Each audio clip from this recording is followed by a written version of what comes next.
નમસ્કાર ખેડૂત મિત્રો, હું છું સૌદાસ સુચર ને આપ જોઈ રહ્યા છો Alara agro centre YouTube channel. ખેડૂત મિત્રો, આજના વિડીયોની અંદર ચર્ચા કરવાના છીએ કે મગફળીનો પાક છે એ અત્યારે પીળા થવાના પ્રશ્નો છે ખૂબ જ મોટા પ્રમાણમાં જોવા મળી રહ્યા છે।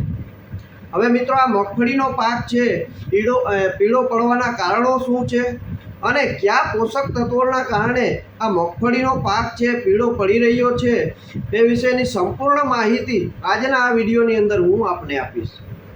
મિત્રો, આશા રાખું છું કે આ વિડીયો આપને ગમશે। જો આ વિડીયો આપને ગમે તો લાઈક અને શેર કરવાનું ભૂલશો નહીં।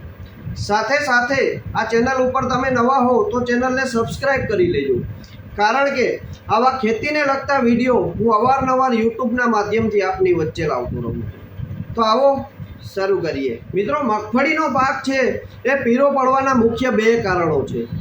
એક તો જે જમીનોની અંદર વધારે પડતું પાણી ભરાઈ રહેતું હોય તો પણ મગફળીનો પાક છે પીળો થવાની સંભાવના વધારે રહેતી હોય છે, અને બીજું લોહ તત્વ અને સલ્ફર તત્વની ઉણપ હોય તો પણ મગફળીનો પાક છે પીળો થવાની સંભાવના છે એ વધારે પ્રમાણમાં જોવા મળતી હોય છે। હવે મિત્રો, તમારી મગફળીના પાકની અંદર લોહ તત્વની ઉણપ હોય તો કઈ રીતે જાણવું? મિત્રો, જો તમારી મગફળીની અંદર લોહ તત્વની ઉણપ હોય તો મગફળીનું પાન છે એકદમ પીળું હોય છે અને અંદરની જે નસો હોય એ એકદમ લીલા કલરની હોય, તો તમારે સમજવું કે આપણી મગફળીના પાકની અંદર લોહ તત્વની ઉણપ છે, એના કારણે મગફળીનો પાક છે પીળો પડી રહ્યો છે। અને જો તમારા મગફળીના પાકની અંદર સલ્ફર તત્વની ઉણપ હોય તો મગફળીનું પાન છે એકદમ પીળા કલરનું હોય છે અને સમય જતાં ધીરે ધીરે સફેદ રંગનું થઈ જાય છે, તો તમારે સમજવું કે આપણા મગફળીની અંદર સલ્ફર તત્વની ઉણપના કારણે મગફળીનો પાક છે પીળો પડી રહ્યો છે। હવે મિત્રો, તમારી મગફળીના પાકની અંદર જો આવો પ્રશ્ન હોય તો શું કરવું જોઈએ? તો મિત્રો, મગફળીના પાકની અંદર જો પીળો પડતો હોય તો 100 ગ્રામ છે હીરાકસી લેવાની અને એની અંદર 10 ગ્રામ લીંબુના ફૂલ નાખી અને ઘાટોથી કરી અને છંટકાવ કરવામાં આવે તો મગફળીનો પાક જે પીળો પડી રહ્યો છે એમાં સારામાં સારું પરિણામ છે આપણે મગફળીના પાકની અંદર મેળવી શકશું। મિત્રો, લીંબુના ફૂલ છે ઓગળવામાં થોડીક વાર લગાડે છે, એટલે એને સાંજે પલાળી દેવાનું અને સવારે ડાયરેક્ટ છે એ છંટકાવમાં ઉપયોગ લઈ લેવાનું હોય છે।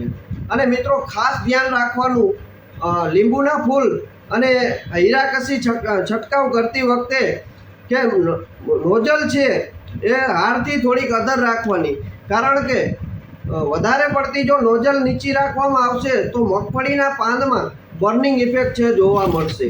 અને મિત્રો, તમારે જો આ વસ્તુ ના કરવી હોય તો માર્કેટની અંદર ચિલેટેડ ફોર્મમાં 12% ફેરસ આવે છે, એ પંપની અંદર 25 થી 30 ગ્રામ નાખી અને ઘાટોથી કરી અને છંટકાવ કરવામાં આવે તો મગફળીનો પાક જે પીળો પડી રહ્યો છે એમાં સારામાં સારું પરિણામ છે આપણે મગફળીના પાકની અંદર મેળવી શકશું।